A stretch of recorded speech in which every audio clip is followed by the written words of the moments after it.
नमस्कार बच्चों। आज हम प्रायद्वीपीय भारत की नदियों की चर्चा करेंगे। इससे पहले हम गंगा का ड्रेनेज सिस्टम, ब्रह्मपुत्र का ड्रेनेज सिस्टम और सिंधु नदी के ड्रेनेज सिस्टम पर बात कर चुके हैं। प्रायद्वीपीय नदियों की अगर हम चर्चा करें तो हम उसको दो पार्ट में पढ़ेंगे। एक पार्ट वो नदियाँ जो बंगाल की खाड़ी में गिरती हैं और एक वह पार्ट जो नदियाँ अरब सागर में गिरती हैं। आज जो हम बात करने जा रहे हैं, हम प्रायद्वीपीय भारत की उन नदियों की यहाँ पर बात करेंगे जो अरब सागर में गिरती हैं। एक बात यहाँ मैं क्लियर कर दूँ कि प्रायद्वीप किसे कहते हैं और खाड़ी किसे कहते हैं। इन दोनों को अगर हम कंपेयर करके पढ़ें तो आसानी से ये कॉन्सेप्ट समझ में आ जाएगा। प्रायद्वीप उसे कहा जाता है जो तीन ओर जल से घिरा हो। जैसे ये भारत, तो ये साइड जो है 1 2 3, तीनों साइड से क्या जल से घिरा है, जल में घुसा हुआ हिस्सा। और जब हम बात करते हैं खाड़ी की, तो खाड़ी का मतलब होता है कि ये पानी अंदर गया, तीन तरफ से स्थल और बीच में पानी अंदर, तब हम कहेंगे खाड़ी, बे। और प्रायद्वीप, पेनिसुलर, हम तब कहते हैं जब स्थल अंदर हो और तीन तरफ से पानी हो। समझ गए? तीन तरफ से पानी, स्थल अंदर और पानी अंदर और तीन तरफ से स्थल, तब खाड़ी और ये प्रायद्वीप। अब हम यहाँ जो बात कर रहे हैं वो अरब सागर में गिरने वाली नदियों के संदर्भ में चर्चा कर रहे हैं। बहुत बार ये क्वेश्चन आता है, वह कौन सी नदियां हैं जो विपरीत बहती हैं या उल्टी दिशा में बहती हैं। अब उल्टे और सीधे का क्या कॉन्सेप्ट होता है? बड़ी सिंपल सी बात मैं कहता हूँ, जो जनमत के अनुसार होता है, पब्लिक ओपिनियन के अनुसार जो हम सब करते हैं वो सीधा, और जो उससे अलग कर रहा है वो उल्टा। भाई सिंपल सा बात है कि क्लास में टीचर आता है, सारे बच्चे खड़े हो जाते हैं, ये एक जनमत बन गया है। तो ये एक व्यवहार है, मान्य व्यवहार है। अब अगर दो बच्चे नहीं खड़े होते हैं तो वो क्या कर रहे हैं? उल्टा व्यवहार कर रहे हैं। तो ये परिभाषा है सीधे उल्टे की। जैसे कि सारी नदियाँ अधिकतर हिमालय से निकलती हैं, हिमालय है, यहाँ से निकल के इधर गिर रही हैं, तो हम कहते हैं ये सीधा। और कुछ नदियाँ हैं जो इधर गिर गई, बोले ये उल्टी नदी है, ये उल्टा बहती है। जैसे नर्मदा, ताप्ती, माही, अधिकतर ये क्वेश्चन दिखता है एग्जाम में, उल्टी बहने वाली नदी। चलिए अगर पहला पॉइंट अगर हम देखते हैं तो प्रायद्वीपीय पठार का ढलान पूरब की ओर है। यहाँ का जो हिस्सा है ना, ये पठार है, पठार वाली ऊंचाई है, और इस साइड इसका ढलान है। इसलिए इधर से निकलती हैं जो नदियाँ, अगर हम बात करते हैं जैसे गोदावरी की, तो ढलान इधर है तो इधर इस तरह से निकल जाती है।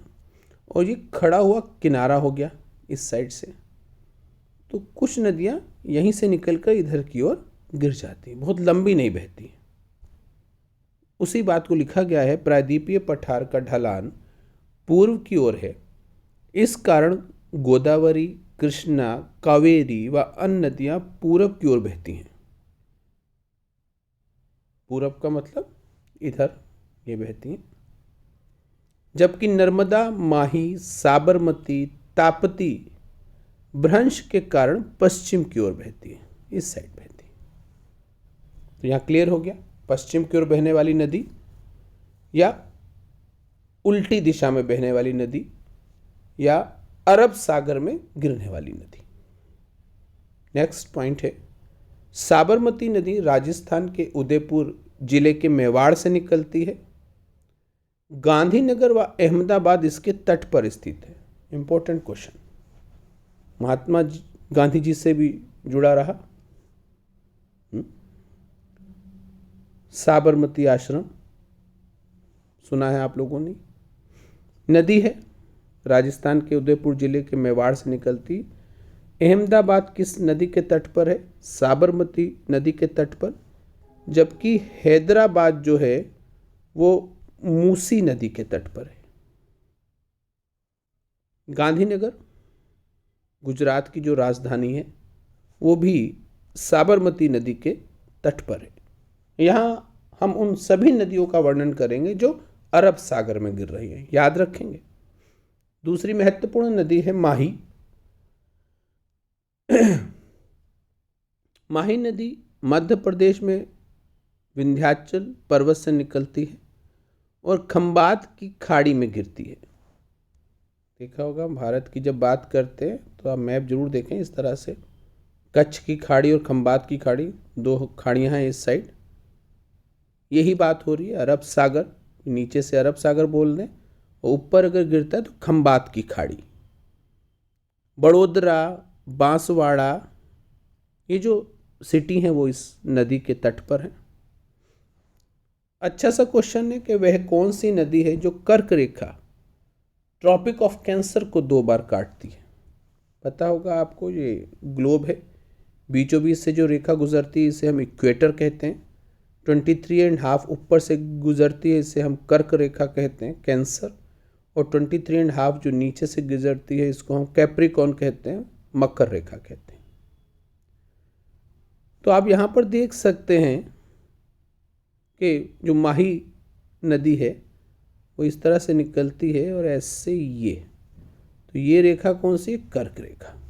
जैसे हम के कैसे नदी ऐसे हो गई, तो 2 बार इसने क्या किया? कर्क रेखा को काटा। तो अच्छा क्वेश्चन है। इसी तरह से क्वेश्चन बनता है कि मकर रेखा को कौन सी नदी 2 बार काटती है?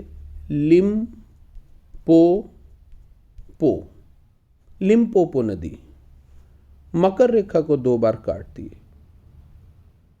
कहां पर है? अफ्रीका कॉन्टिनेंट में। इसी तरह से विषुवत रेखा को 2 बार काटने वाली नदी वो भी अफ्रीका कॉन्टिनेंट की जायरे नदी, जायरे नदी। तो क्लियर हो गया। यहां पर हमने माही के साथ साथ अन्य 2 नदियां मकर रेखा और इक्वेटर या भूमध्य रेखा या विषुवत रेखा को काटती हैं। इक्वेटर का ही नाम है इंग्लिश में इक्वेटर, या विषुवत रेखा। भूमध्य रेखा उसको काटती है जायरे नदी और मकर रेखा को काटती है लिम्पोपो नदी। नेक्स्ट पॉइंट देख रहे हैं हम कि नर्मदा नदी अरब सागर में जल गिराने वाली प्रायद्वीपीय भारत की सबसे लंबी नदी है। प्रायद्वीपीय भारत की 2 साइड की नदियां हो गई ना, एक जो बंगाल की खाड़ी में जल को गिरा रही है, दूसरी अरब सागर में। तो नर्मदा कहा जा रहा है कि अरब सागर में जल गिराने वाली सबसे लंबी नदी, परंतु प्रायद्वीपीय भारत की टोटल नदियों की बात करें तो तीसरे नंबर पर आती है, क्योंकि गोदावरी और कृष्णा पहले और दूसरे नंबर पर हैं। लिखा है कि नर्मदा नदी गोदावरी और कृष्णा के बाद प्रायद्वीपीय भारत की तीसरी सबसे लंबी नदी है। नर्मदा नदी मध्य प्रदेश के अमरकंटक से निकलती है। आया हुआ क्वेश्चन है कि नर्मदा नदी कहाँ से निकलती है? मध्य प्रदेश के अमरकंटक से निकलती है। नर्मदा नदी के तट पर होशंगाबाद, जबलपुर व गुजरात का भरूच जो है वो यहीं पर स्थित है। होशंगाबाद महत्वपूर्ण क्वेश्चन आता है, बताएंगे मुझे आप कमेंट में क्या क्वेश्चन बनता है। अगला है कि नर्मदा नदी मध्य प्रदेश, गुजरात व महाराष्ट्र इन 3 स्टेट से होकर गुजरती है। सर्वाधिक लंबाई इसकी मध्य प्रदेश में है। मध्य प्रदेश की जीवनधारा लाइफलाइन भी नर्मदा को बोला गया है। और इस नदी के तट पर धुआंधार वाटरफॉल है। झरना, वाटरफॉल। जब नदी कहीं ऊंचाई से जब गिरती है ना तो वो क्या बनाती है, झरना बनाती है। देखेंगे नर्मदा रिवर और उसकी ट्रिब्यूटरीज जो सहायक नदियां हैं, कैसे अमरकंटक से जो है नर्मदा, ये अमरकंटक से मेन निकलती हुई आ रही है ये, और ये बहुत सारी जो सहायक नदियां उसकी वो उसमें आकर मिल रही हैं। अगली जो महत्वपूर्ण नदी है ताप्ती नदी। ताप्ती नदी महादेव पहाड़ी के पास से निकलती है और सूरत के समीप खंबात की खाड़ी में गिरती है। एक क्वेश्चन ये भी बनता है, अभी आगे बताता हूँ, कि खंबात की खाड़ी में गिरने वाली नदियां। तो इस तरह से अगर हम बात करेंगे तो अरब सागर तो ये सब है ही, जो इधर आके कुछ नदियां जो चार गिर जाती हैं उसे हम कहते हैं खंबात की खाड़ी में गिरने वाली नदी। अभी बताता हूँ। सूरत के समीप खंबात की खाड़ी में गिरती है। सूरत ताप्ती नदी के तट पर है। अच्छा क्वेश्चन है। सूरत किस नदी के तट पर है बच्चों? ताप्ती नदी के तट पर। सूरत अधिवेशन हुआ था 1929 को, सॉरी, सूरत फूट हुआ था 1907 को। इतिहास में बड़ा फेमस है सूरत फूट। सतपुड़ा पर्वत नर्मदा व ताप्ती नदी के मध्य स्थित एक ब्लॉक पर्वत है। पर्वतों के प्रकार में मैं चर्चा करूंगा कि फोल्डेड माउंटेन क्या होता है, ब्लॉक माउंटेन क्या होता है, रेसिडुअल, वलित पर्वत, भ्रंश पर्वत और अवशिष्ट पर्वत।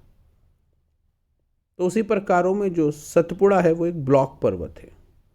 क्वेश्चन आता है कि नर्मदा व ताप्ती नदी के मध्य कौन सा पर्वत स्थित है?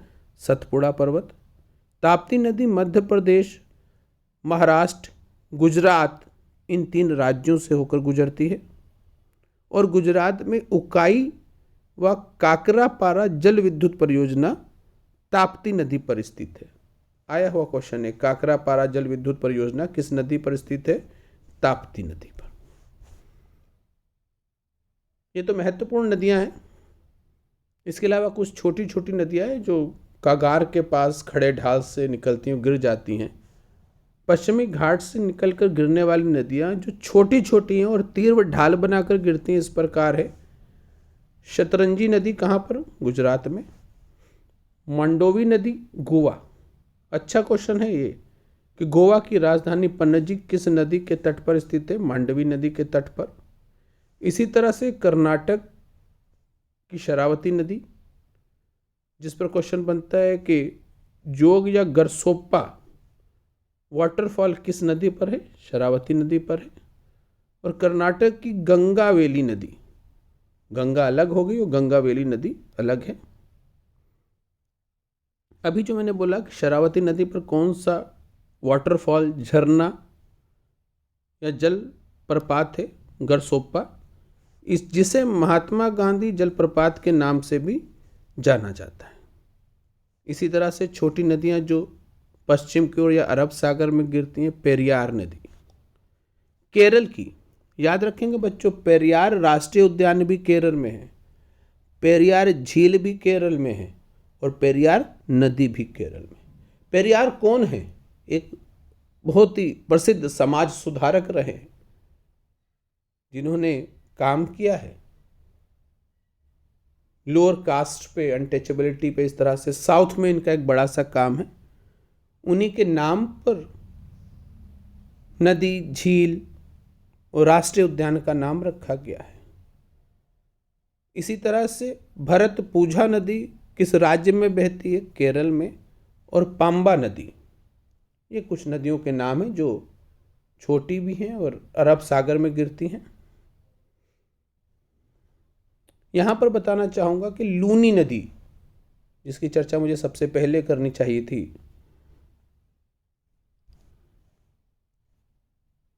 लूनी नदी सबसे फर्स्ट अगर हम बात करेंगे तो ये हम देखते हैं अरब सागर में गिरने वाली नदियों में। तो अगर हम ऊपर से, उत्तर से दक्षिण की ओर चलें तो सबसे पहले लूनी है, फिर साबरमती, फिर माही, नर्मदा, ताप्ती, मांडवी, जवारी, शरावती, गंगावेली, पेरियार, भरतपुझा। ये जो क्रम मैंने लिखा है वो उत्तर से दक्षिण की ओर बढ़ता हुआ क्रम है, और जिसमें मैं बताना चाहूँगा जो लूनी नदी है वो अरब सागर में गिरने से पहले क्या होता है, यहाँ कच्छ का रण है उसमें आकर गुम हो जाती है। इसलिए कहा जाता है कि लूनी नदी समुद्र के तट पर पहुंचने से पहले ही विलीन हो जाती है, गायब हो जाती है। तो कहाँ गायब हो जाती है? कच्छ के रण में।